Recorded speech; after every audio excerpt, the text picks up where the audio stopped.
Le projet de loi S-211 sur la lutte contre le travail forcé et le travail des enfants dans les chaînes d'approvisionnement a finalement obtenu la sanction royale.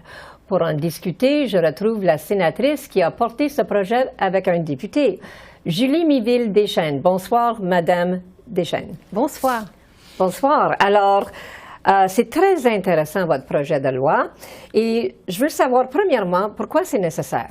Alors, c'est absolument nécessaire parce qu'il y a à peu près 50 millions d'êtres humains qui subissent du travail forcé, le travail des enfants, à travers la planète. Et nous, comme consommateurs canadiens, dans beaucoup de nos produits que nous consommons tous les jours, il y a soit du travail forcé, soit du travail des enfants, et nous ne le savons pas.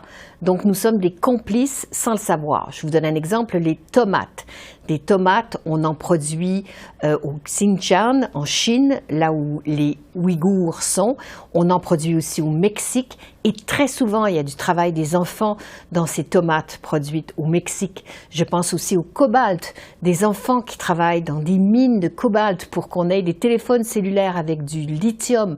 Tout le coton, tout ce qu'on appelle la fast fashion, des t-shirts à 2 $ et tout. Comment pensez-vous qu'on peut avoir un t-shirt à ce prix-là? C'est parce que les ouvriers qui ont fait ces vêtements sont exploités, sont en servitude de dette. Souvent, le travail forcé, ça veut dire que c'est des immigrants qui arrivent dans une entreprise, qui ont une dette envers le passeur, qui doivent rembourser cette dette, qui font trop d'heures, qui sont payés évidemment en dessous des conditions d'exploitation. On ne parle pas ici d'exploitation pure, on parle de travail forcé, c'est-à-dire qu'il faut qu'il y ait quelque chose qui fasse que l'ouvrier ne peut pas partir, ne peut pas quitter son emploi. Alors, d'où vient cette idée? Vous décrivez le problème, mais est-ce que c'est vous qui avez pensé à ça? Alors non, c'est une très belle histoire parlementaire qui montre à quel point, à mon avis, on a intérêt, les sénateurs, à collaborer avec des députés. John McKay, qui a 25 ans d'ancienneté, je l'ai rencontré par hasard dans un voyage parlementaire en Bolivie. Et comme il y avait des troubles dans la rue, on a beaucoup parlé et on s'est rendu compte que malgré le fait que lui est ontarien anglophone, que moi je suis francophone québécoise, nous avions beaucoup de valeurs communes. Et l'une d'entre elles était justement cette lutte à l'exploitation. Moi, j'avais beaucoup travaillé sur l'exploitation sexuelle des femmes à travers le monde, lui sur le travail forcé, le travail des enfants, et donc on a décidé de faire une équipe.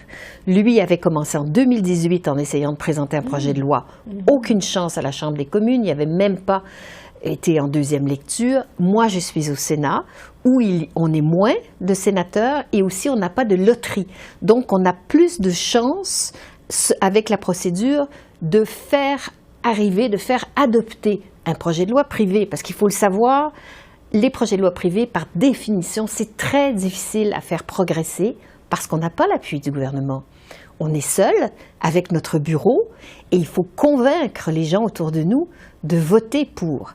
Alors donc, ça a été une aventure en compagnie de John McKay extraordinaire et je crois fondamentalement que les Canadiens, et les sondages le montrent, ne veulent pas consommer de produits qui sont faits avec du travail forcé ou du travail des enfants. Ça va contre leurs valeurs.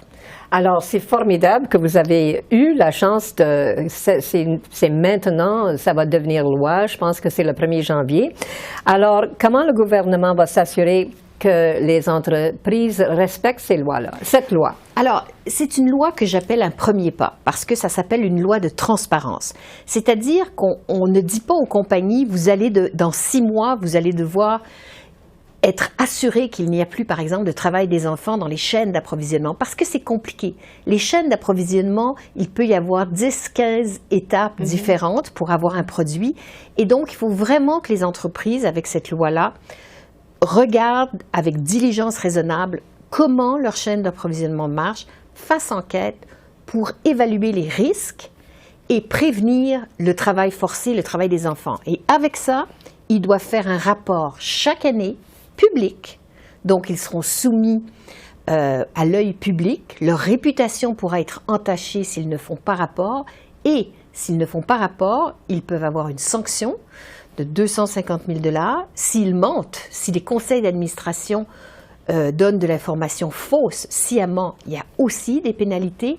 Donc, c'est un projet de loi de transparence, mais qui a des dents pour montrer aux entreprises, et il y en a plein déjà qui font des efforts, n'oublions pas, mais toutes celles qui sont plutôt des moyennes entreprises, parce que notre projet de loi couvre large, c'est toutes les entreprises qui ont un chiffre d'affaires de 40 millions de dollars ou plus, ou 250 employés. Donc, on parle de moyennes et de grandes entreprises. Pas des petites entreprises. Pas le dépanneur au coin de la rue qui n'a pas les ressources nécessaires pour aller fouiller dans le fin fond de la Malaisie et savoir si ce qu'il vend contient du travail forcé. Bon, alors, j'imagine qu'il y a des compagnies qui sont contre ça. C'est beaucoup de travail pour eux autres de tout surveiller cette affaire-là. Absolument. Écoutez, je crois que les compagnies, on est rendu à une époque où les compagnies n'ont absolument pas dit publiquement qu'elles étaient contre le projet de loi.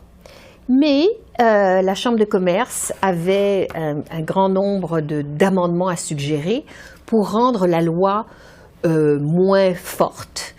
Parce qu'effectivement, pour eux, c'est une responsabilité supplémentaire. Sauf qu'on vit quand même dans une époque où personne ne veut être associé à du travail forcé. C'est ça. Vous le savez, les entreprises comptent sur des investisseurs. Les investisseurs, maintenant, ne veulent pas abîmer l'environnement souvent, ne veulent pas être dans des situations où les compagnies sont prises dans des scandales. Imaginez, on est associé, un investisseur associé au fait que des enfants aient participé à la fabrication de tels produits et ça devient public. Tout ça est difficile pour les investisseurs. Donc, on compte sur la question de la réputation pour que les entreprises se conforment. Et il y a certains, déjà, grands joueurs qui le font. Mais évidemment, il y a une inquiétude. Je ne vous me cacherai pas, j'ai rencontré des compagnies juste avant la sanction royale qui disaient comment on va faire ça, est-ce qu'on va avoir le temps, c'est beaucoup de travail, beaucoup de responsabilités. Mais je dis, écoutez, dans les 2 pays où il y a eu des lois de transparence, les gouvernements ont donné une période d'ajustement. Tant que vous faites rapport, même si le rapport au départ n'est pas parfait, n'oubliez pas, c'est un travail en progression. C'est ça. Alors, il faut que je vous pose cette question-là parce que c'est très important, puis on n'a pas beaucoup de temps qui reste. Il y a beaucoup d'enfants qui sont pris dans ça, mais sont des victimes, mais ils donnent de l'argent à leur famille. Alors, comment est-ce que... Bon. C'est à double tranchant, ça? Tout à fait. Donc, je n'ai pas la prétention de régler l'entièreté du problème. Comme vous le savez, le travail forcé, le travail des enfants découle d'un problème de pauvreté, découle d'un problème d'insécurité. Donc, oui, le gouvernement du Canada doit continuer à participer financièrement au développement économique des pays les plus pauvres, premièrement. Secondo, dans les critères que les compagnies doivent inscrire dans leur rapport, il y a cette idée que si un enfant perd son travail, on voudrait savoir si la compagnie a donné une compensation, a payé des frais de scolarité, s'est assuré que le fait de ne plus embaucher un enfant ne suscite pas une pauvreté accrue auprès de la famille. Je ne vous dis pas que tout est réglé, mais c'est un début. Vous avez raison de dire que c'est un problème grave et c'est une sénatrice du Cameroun qui elle-même avait travaillé comme enfant qui m'a fait ajouter cet amendement. Excellent.